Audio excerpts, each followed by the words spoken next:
हमने समावेशी शिक्षा का सामान्य अर्थ और उसकी शुरुआत कैसे हुई इसके बारे में हमने थोड़ी चर्चा की, और अब हम इसकी जो परिभाषाएं हैं उसके ऊपर हम परिभाषा देखेंगे कि इनकी परिभाषा है वो कैसे है।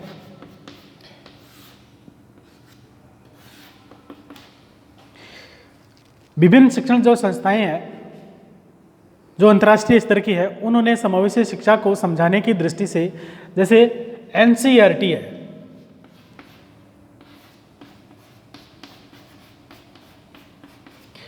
इन्होंने एक परिभाषा दी है कि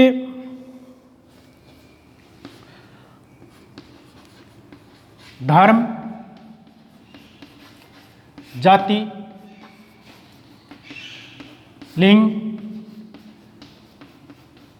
समाज, परिवार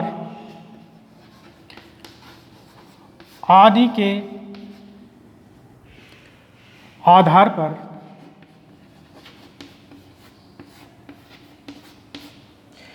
बिना किसी भेदभाव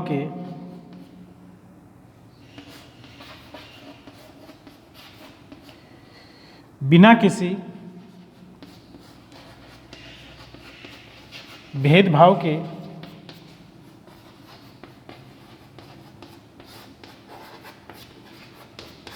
शिक्षा देना समावेशी शिक्षा है।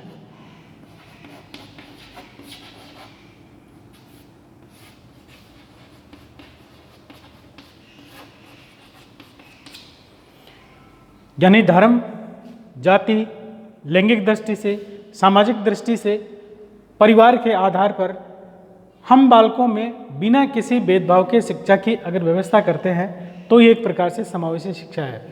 ये ऐसा एनसीईआरटी ने कहा है। दूसरी एक परिभाषा और है,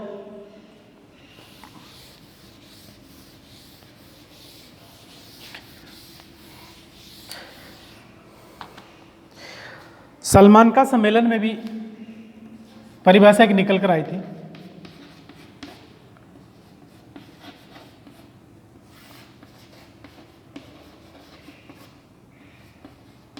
सलमान का सम्मेलन में समावेशी शिक्षा को इस तरह से परिभाषित किया गया था कि शारीरिक,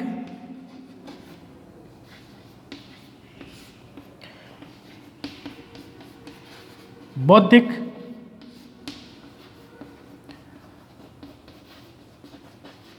सामाजिक,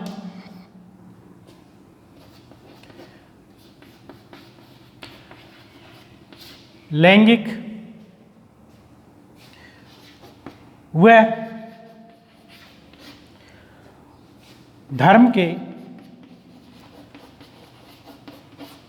धर्म को आधार मानकर बिना भेदभाव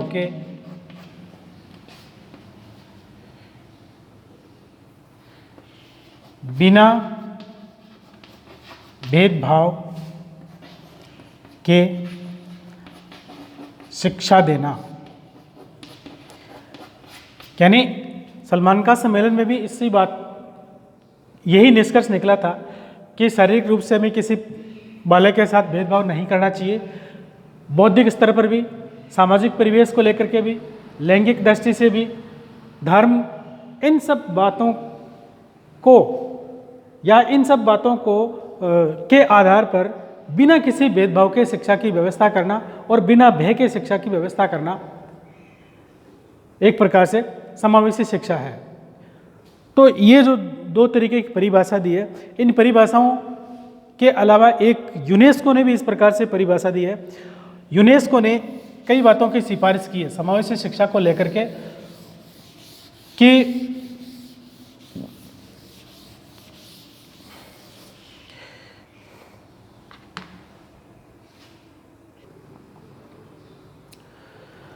यूनेस्को ने परिभाषा देते हुए कहा है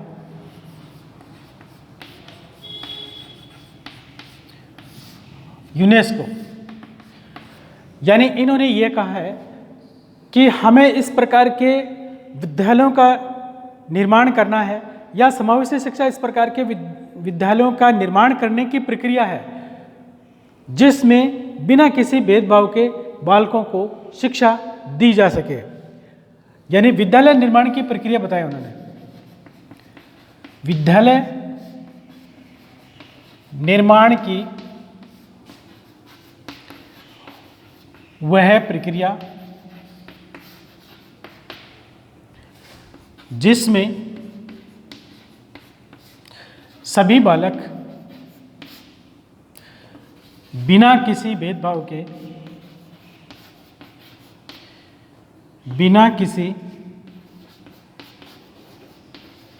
भेदभाव के शिक्षा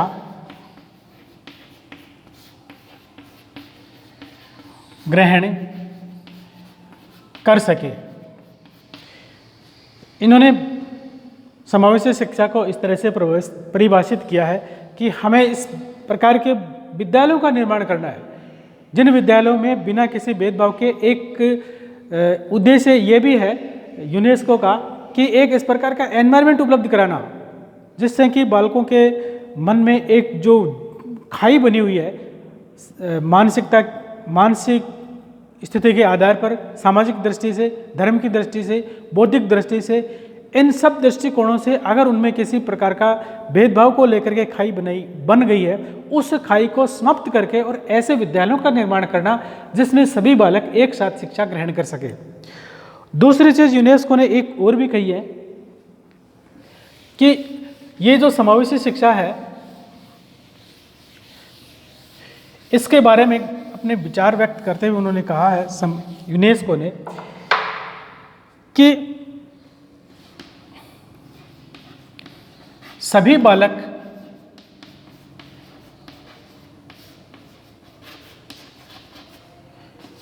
सीख सकते हैं अपनी आवश्यकता के अनुसार,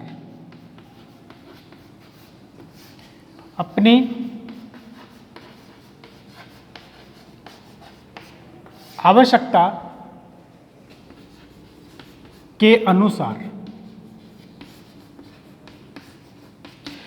इसका तात्पर्य यह है कि कोई भी बालक ऐसा नहीं है जो सीख नहीं सकता।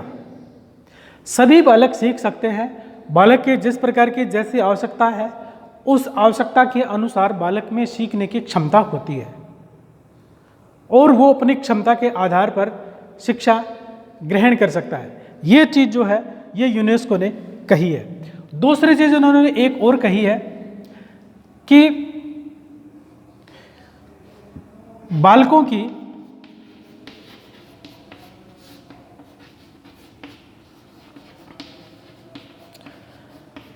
अक्षमता को पहचानना,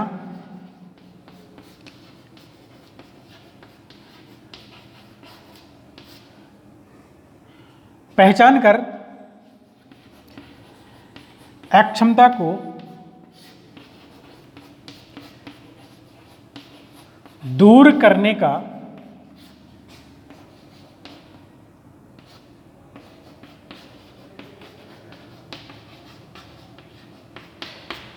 प्रयास करना, जिससे कि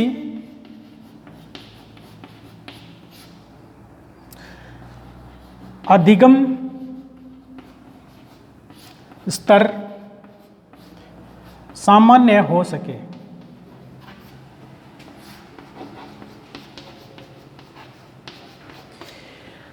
यानी इसका मतलब यह है कि बालकों की कोई भी अक्षमता है उसको पहचानना, चाहे उसकी अक्षमता है वो शारीरिक दृष्टि से है, उसकी मानसिक दृष्टि से है, बौद्धिक दृष्टि से है या और किसी भी प्रकार से उनमें अक्षमता है, तो सबसे पहले उसकी अक्षमता को पहचानना और पहचान करके उसकी अक्षमता को दूर करने का प्रयास करना, जिससे कि उनका जो अधिगम जो स्तर है वो सामान्य हो सके।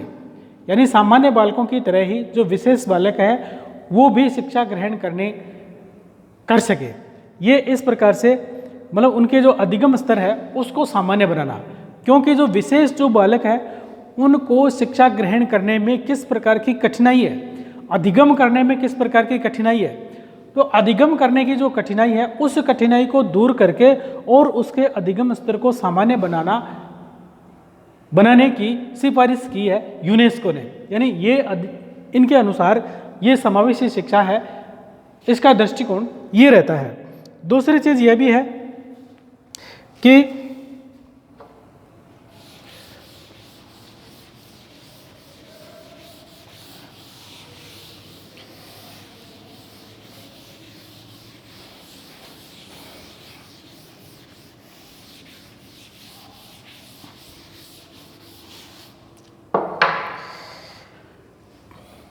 तीसरी चीज यूनेस्को ने यह कही है कि अभिवृत्ति,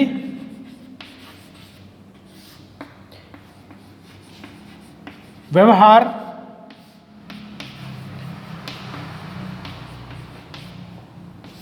शिक्षण विधि, पाठ्यक्रम,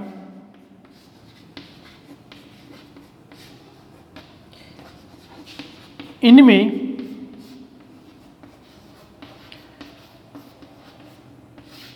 परिवर्तन करना, यानी समावेशी शिक्षा की दृष्टि से हमें इनमें परिवर्तन की आवश्यकता है। किसमें? सबसे पहले अभिवृत्ति है, यानी हमारी जो असक्षम जो बालक है उनके प्रति हमारी अभिवृत्ति क्या है, हमारा दृष्टिकोण क्या है, उसको सबसे पहले सकारात्मक करने की आवश्यकता है। दूसरी चीज, हमारा व्यवहार भी उनके प्रति सकारात्मक दृष्टिकोण वाला होना चाहिए। और हमें अगर शिक्षण विधि में किसी प्रकार का परिवर्तन करने की आवश्यकता है, विशेष आवश्यकता वाले बालकों को लेकर के उनको मद्देनजर रखते हुए, तो भी हमें इस शिक्षण विधि में परिवर्तन करने की आवश्यकता है। और पाठ्यक्रम जो है इसमें भी परिवर्तन करने की आवश्यकता है, क्योंकि सामान्य बालकों के लिए और विशेष बालकों के दोनों को मद्देनजर रखते हुए इस प्रकार के पाठ्यक्रम निर्माण करने की आवश्यकता बताई है। ये यूनेस्को ने 2-3 बात है वो मुख्य रूप से कही है। पहली बात यह कि सभी बालक सीख सकते हैं, सभी बालकों के लिए हमें इस प्रकार के एक एनवायरनमेंट उपलब्ध कराना चाहिए। दूसरी बात उन्होंने यह कही है कि जो शिक्षा है, शिक्षा में बालकों को किसी प्रकार की कठिनाई है तो उस कठिनाई को दूर करके और अधिगम की स्थिति को सामान्य बनाना। तीसरी बात उन्होंने ये कही है कि उनके अभिवृत्ति, व्यवहार, शिक्षण विधि, पाठ्यक्रम, इन सब में परिवर्तन करना अपेक्षित है। तो ये जो है परिभाषा की दृष्टि से हमने एनसीईआरटी की परिभाषा पढ़ी है, सलमान का सम्मेलन की परिभाषा पढ़ी है, और यूनेस्को ने किस प्रकार से इसको परिभाषित किया है इसके बारे में हमने पढ़ा है।